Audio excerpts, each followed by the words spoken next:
মানবিক মুখ্যমন্ত্রী, group C group D যারা সদ্য সুপ্রিম কোর্টের রায়ে চাকরি হারা, তাদের সংসার যাতে চলে সেই কারণে মানবিক দিক থেকে একটা অন্তর্বর্তীকালীন রিলিফ দিচ্ছিলেন। শরম করো, ভগবান সে ডরো ভোসড়ি। বন্ধু, তোমার পথের সাথীকে চিনে নিও, পথে কে পাশে থাকে আর কারা চাকরি খাবো। যদি তোমাদের কেউ প্রশ্ন করে যে এখন পশ্চিমবঙ্গে কি চলছে, তখন তোমাদের মন থেকে একটা প্রশ্ন আসবে যে মুখ্যমন্ত্রী যে চুরি করে 26,000 জনকে চাকরি দিয়েছিল, যাদের যাদের চাকরি চলে গেছে, মুখ্যমন্ত্রী তাদের ঘর সংসারের সব দায়িত্ব নিয়ে নিয়েছে। তারা ঘরে বসে বসে চেয়ারে পা দোলাবে আর মুখ্যমন্ত্রী তাদের বাড়ি বাড়ি টাকা পৌঁছে দেবে। এটাই হচ্ছে মুখ্যমন্ত্রীর মূল মন্ত্র। কিন্তু সেগুলো তো বালি। বিচারপতি অমৃতা সিনহা মা দুর্গার মতো তিনি এই মুখ্যমন্ত্রীর যে প্ল্যান, সেই প্ল্যানে জল ঢেলে দিয়েছেন। তো মুখ্যমন্ত্রীর যে অবৈধ সন্তানেরা আছেন, কুণাল ঘোষ এবং দেবাংশু ভট্টাচার্য, এরকম বহু নেতা আছেন যারা এই রায়টার বিরোধিতা করছে। তো আজকে এটা নিয়েই আলোচনা হবে। চলো আর বেশি না বকে ভাট, আজকের ভিডিওটা শুরু করা যাক। তো হাই বাঙালি, হ্যালো বাঙালি, নমস্কার বাঙালি, কেমন আছো তোমরা সবাই? আশা করি অনেক অনেক ভালো আছো। তো আজকে আর একটা নতুন ভিডিওতে তোমাদের সবাইকে অনেক অনেক স্বাগত। যেভাবে নোটিফিকেশন ছিল সেটা তো খারিজ হওয়ারই কথা। নোটিফিকেশন তো যোগ্য অযোগ্য সবাইকে নিয়ে দিচ্ছে না, তাহলে সেই ক্ষেত্রে খারিজ হওয়াটা তো অস্বাভাবিক কিছু না, আমরা তো জানতাম। চোরচোট্টা চিটিংবাজের দল তৃণমূল, এই দলটা প্রথমে যখন ওবিসি মামলার রায় দিল, তখন কলকাতা হাইকোর্ট নাকি বিজেপির হয়ে কাজ করছে, সিপিএমের হয়ে দালালি করছে, এরকম অনেক কিছু কাজ করছে। যখন 100 দিনের কাজের রায় দিল সামনের মাসের 1 তারিখ থেকে এই কাজগুলো চালু হবে, তখন তাকেই আবার স্বাগত জানালো। এটা নাকি পশ্চিমবঙ্গের মানুষের জিত। পশ্চিমবঙ্গের হাইকোর্ট বিচারপতি অমৃতা সিনহার বেঞ্চে এসে যখন এই ভাতা মামলা ধাক্কা খেলো, যখন মুখ্যমন্ত্রী মমতা বন্দ্যোপাধ্যায়ের ভাতার স্বপ্নে কুকুর মুতে দিয়ে চলে গেল, তখন আবার এরা সেই কোর্টের বিরুদ্ধেই কথা বলছে। তো এখানটায় বেশ কিছু বিজ্ঞ বিচি আছেন যারা তৃণমূলের হয়ে এখনও কথা বলছেন যে এই ভাতাগুলো তারা নাকি পশ্চিমবঙ্গের এই যে যারা চাকরি হারা, যারা চুরি করে চাকরি পাওয়া শিক্ষক এবং যারা গ্রুপ সি গ্রুপ ডি কর্মী আছে, তাদের সংসার চালানোর জন্য এটা মানবিকতার খাতিরে। বলছি মানবিকতার খাতিরে যদি হয়, যেই সব মানুষগুলো খেতে পায় না সেই সব মানুষগুলোকে নিয়ে তোমরা তাদেরকে দাও।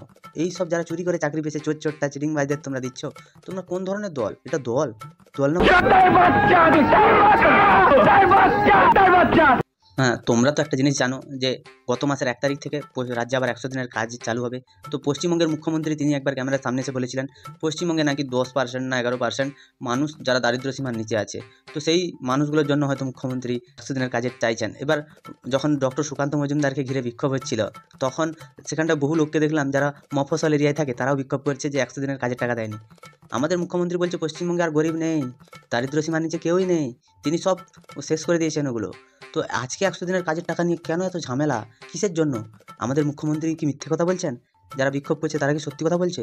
আর যদি তুমি বাড়ি পেয়ে না থাকো, বা যদি তোমাকে বাড়ি না দিয়েছে, বা তোমরা যে বিক্ষোভ জানাচ্ছ যে 100 দিনের কাজের টাকা আটকে রেখেছে, বাড়ির টাকা আটকে রেখেছে, তোমাদেরকে একটা কথা বলি, মুখ্যমন্ত্রী তো নাকি বাংলার আবাস যোজনা দিচ্ছে, সেটাতে অ্যাপ্লাই করো। আর যদি না দিচ্ছে তো মুখ্যমন্ত্রীকে ধরে মারো না, জুতো খুলে মারো। তো জুতোটা সুকান্ত মজুমদারকে কেন মারছো?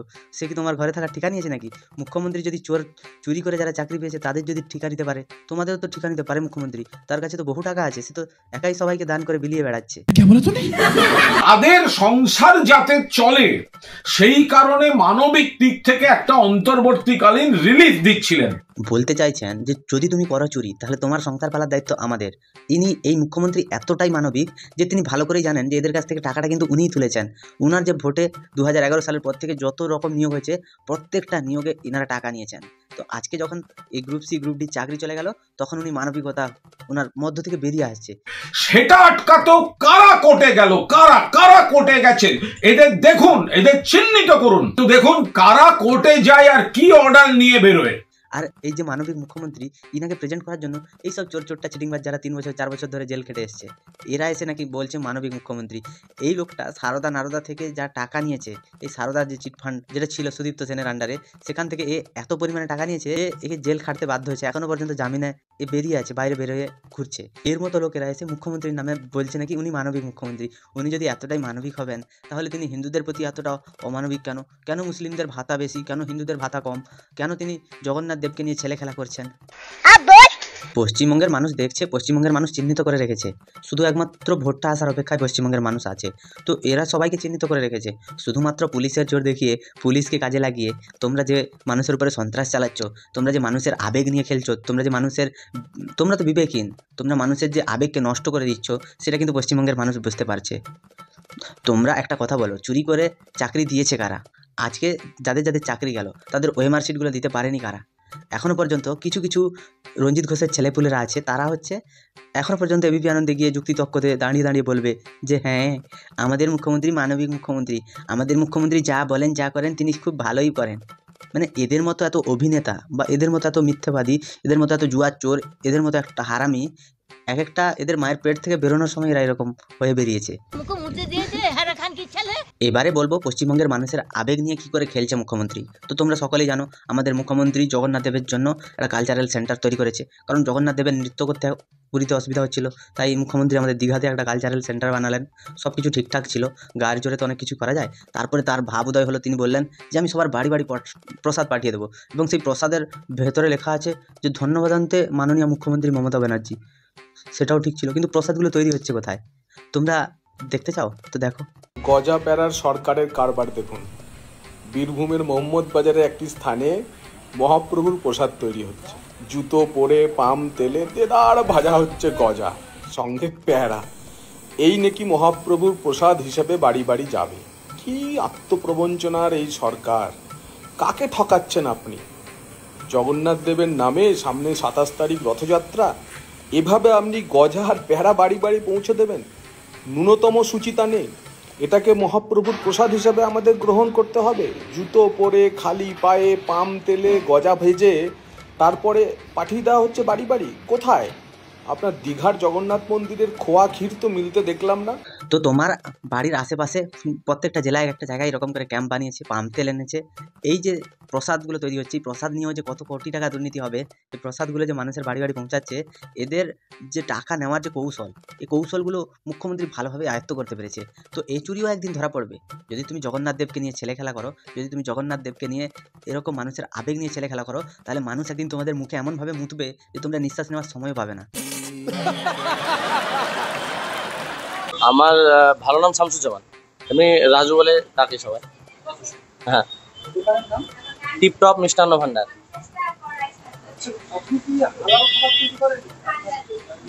অবশ্যই হালাল খাবার আমাদের তৈরি হয়।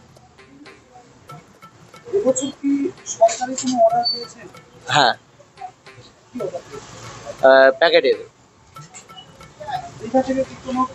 হ্যাঁ এসেছে, হ্যাঁ প্রসাদটা এসেছে। প্রসাদের সঙ্গে আপনার প্যাকেট আমাদের এখান থেকে কিছু মিষ্টি প্যাকেট হয়ে গিয়েছে ওগুলো দিয়ে। হ্যাঁ, প্রসাদটা দিয়ে। হ্যাঁ,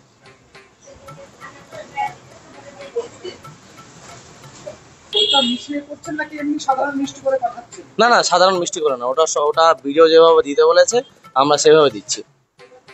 দেখো এগুলো হচ্ছে কি, যাদের বাবা মা ঠিক থাকে না, বা যাদের বাবা মা জন্ম হওয়ার সাথে সাথে গলা টিপে মেরে দিতে চেয়েছিল কিন্তু ভগবানের আশীর্বাদে এরা বেঁচে গেছে। তো এইসব মানুষেরা যারা আজকে জগন্নাথ দেবকে নিয়ে মজার পাত্র বানিয়ে রেখে দিয়েছে, জগন্নাথ দেবের প্রসাদ নিয়ে এরা হচ্ছে ছেলে খেলা করছে। তো একদিন আসবে যেদিন এদেরকে নিয়ে মানুষ ছেলে খেলা করবে। একমাত্র মানুষ অপেক্ষায় আছে শুধু ভোট পর্যন্ত। এদের যা ঔদ্ধত্য, সে ঔদ্ধত্যগুলো ভাঙবে। ঔদ্ধত্য বলতে একটা জিনিস আমার খুব বলতে ইচ্ছে করছে। নির্ভীক উত্তর নামে একটা চ্যানেল আছে ফেসবুকে, ইউটিউবে আছে, খালি খুলেছিল 1 বছর আগে, লাস্ট ভিডিও দিয়েছিল, আমি গিয়ে দেখে এলাম। কারণ উনার যে উত্তরগুলো উনি যে দিচ্ছিলেন বা উনি যে বিশ্লেষণ করছিলেন কোনো একটা বিষয়ের উপরে, মানুষ ভাই এত পরিমাণে গালি দিয়েছে, শুয়োরের বাচ্চা থেকে শুরু করে কী সব গালি দিয়েছে। তো ইনাকে একজন মানুষ ফোন করেছিল, ইনি সবাইকে ফোন করে করে দাদাগিরি দেখান। আমাদের পশ্চিমবঙ্গের মুখ্যমন্ত্রী একজন মহিলা, তাহলে সেই মহিলাকে তুমি ফোন করে এরকম বলবে, তুমি মহিলার সাথে এরকম খারাপ ব্যবহার করবে, মহিলার নামে এরকম বলবে। তো যেন ওনার মাকে কেউ কিছু বলে দিয়েছে। তো ওনার একটা ক্লিপ আমি তোমাদেরকে শোনাচ্ছি, তারপরে ইনাকে নিয়ে একটু চাটন হবে আজকে। হ্যালো, কে বলছেন? অনিন্দ চৌধুরী নাকি? হ্যাঁ, আপনি কে? এত অনেক বড় সাংবাদিক হয়ে গেছেন আপনি। আরে ধুর পাগল, দালালি করতে ফোন করেছো? কার দালালি? হারমাদদের? হ্যাঁ, হারমাদদের দালালি করতে ফোন করেছো? কি বললেন? পাগল বলছেন? হারমাদদের দালালি করতে ফোন করেছো? কি বললেন? পাগল বললেন? ধর, বলছি দালাল, পাগল বলবো কেন? পাগল একটা অসহায়তার প্রতীক। কিছুক্ষণ আগে কি বললি? তুই জন্মগত দালাল। চৌধুরী, তুই আমার বুঝলি? তুই জন্মগত দালাল, খুঁজে খুঁজে মারবো। তো তোমরা শুনলে এইসব ফোন করে দাদাগিরি হচ্ছে, এটা মিডিয়া, এটা কোনো চ্যানেল না, এটা সোনাগাছির হাট, বা এখানটায় রেট ঠিক হয় মুখ্যমন্ত্রী, কী সব যে হয় আমরা বুঝতে পারি না। তো এইখানটায় উনি ফোন করে করে সবাইকে বলেন, যারা যারা মুখ্যমন্ত্রীর বিরুদ্ধে প্রতিবাদ জানায় তাদেরকে তিনি ফোন করেন। তো তার অনেক রকম প্রবলেম আছে, যে মুখ্যমন্ত্রীকে কেউ খারাপ কথা বললে তার অনেক গায়ে লেগে যায়। অরিত্র দত্ত বণিক, তাকে ফোন করেও পর্যন্ত ইনি হেনস্থার মতো করেছেন। সব কিছু ঠিকঠাক আছে, কিন্তু আমার সাদা মনে একটা প্রশ্ন, যে এই যে প্লাস্টিক ফাটা মালটা, অনিন্দ্য চৌধুরী নামের যে মালটা, তো এই মালটা অনুব্রত মণ্ডল যখন একজন পুলিশ অফিসারের মা বোন স্ত্রী তুলে গালাগালি করছিল, তার চ্যানেলে তো আমি গোটাটা খুঁজে এলাম, কোথাও তো অনুব্রত মণ্ডলকে ফোন করে ওয়ার্নিং দিতে শুনিনি।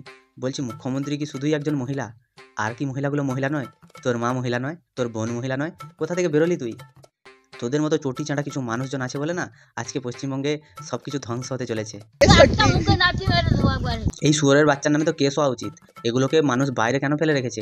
এদেরকে জুতো মেরে মেরে পুরো জেলে ঢোকানো উচিত, কারণ এদেরকে বাইরে রাখলে এরা সাম্প্রদায়িক দাঙ্গা ছড়াবে, আর এদের মনে যেভাবে বিষ ভরা আছে, বিষগুলো উগরাতে যাবে, তো মানুষের অনেক ক্ষতি হবে। এই মানুষগুলো যারা পশ্চিমবঙ্গের ক্ষতি চাইছে, যারা পশ্চিমবঙ্গকে পুরো তলানিতে নিয়ে গিয়ে ঠেকাচ্ছে, তো এইসব মানুষগুলোকে, এইসব চ্যানেল ভাই, এরা নাম আগে কেউ শুনেছে? কী ধরনের শুয়োর এটা চ্যানেলের নামে কলঙ্ক। খালি কার থেকে ফোন নাম্বারটা পাচ্ছে, যে ফোন করে শাঁসানি দিচ্ছে না, এর নামে থানায় কেস করা উচিত ভাই।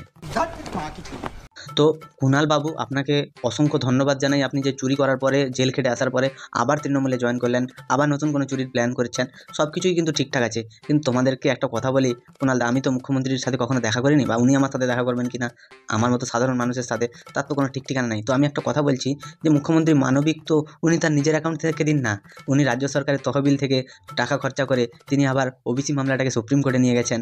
তো আমি একটা কথা বলতে চাই, যা করবেন উনি সব কিছু কিন্তু ওনার পকেট থেকে করতে বলুন না, বা আপনারা সবাই মিলে দিন না, আপনাদের পার্টি ফান্ড থেকে টাকা দিন না। সাধারণ মানুষের টাকা নিয়ে কেন নয়ছয় করছেন? ওগুলো কি তৃণমূলের বাপের টাকা, না আপনার মা বাবারা কামিয়ে এখানে রেখে গেছিলো?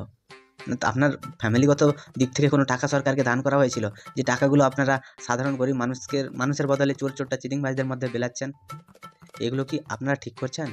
আপনাদের এতটুকু বিবেকে বাঁচছে না যে চুরি করছেন আপনারাই, আবার আপনারাই সাধারণ মানুষের টাকা নিয়ে আবার তাদেরকে দিচ্ছেন? লজ্জা করে না? কিছু মানুষ খেটে ইনকাম করছে, আর কিছু মানুষ চেটে। যারা চেটে ইনকাম করছে তারা ক্যামেরার সামনে এসে বড় বড় কথা বলছে। এবার চাঁটার আবার দু প্রকারের ভাগ থাকে, একজন হচ্ছে টিভি চ্যানেলে গিয়ে চাটে, আবার কিছুজন আছে ঘরে টিভি চ্যানেলকে ডেকে এনে চাটে। তো এরা চাটতে খুব এক্সপার্ট, এদের চাটন যে কখনো মত দেবে সে বুঝে যাবে যে কতটা সুন্দরভাবে পরিষ্কার করে দেয়। তো এই ঘোষবাবুর ছেলেদেরকে নিয়ে তোমাদের কি মতামত তোমরা একটু কমেন্টে জানিও। যদি ভিডিওটা ভালো লাগে তাহলে লাইক, কমেন্ট, শেয়ার এবং সাবস্ক্রাইব করে দিও। পাশে থাকা বেল আইকনটা প্রেস করতে একদম ভুলবে না। তবে ভালো থেকো, সুস্থ থেকো এবং সাবধানে থেকো। দেখতে থাকো বাংলার কোণে ঘর।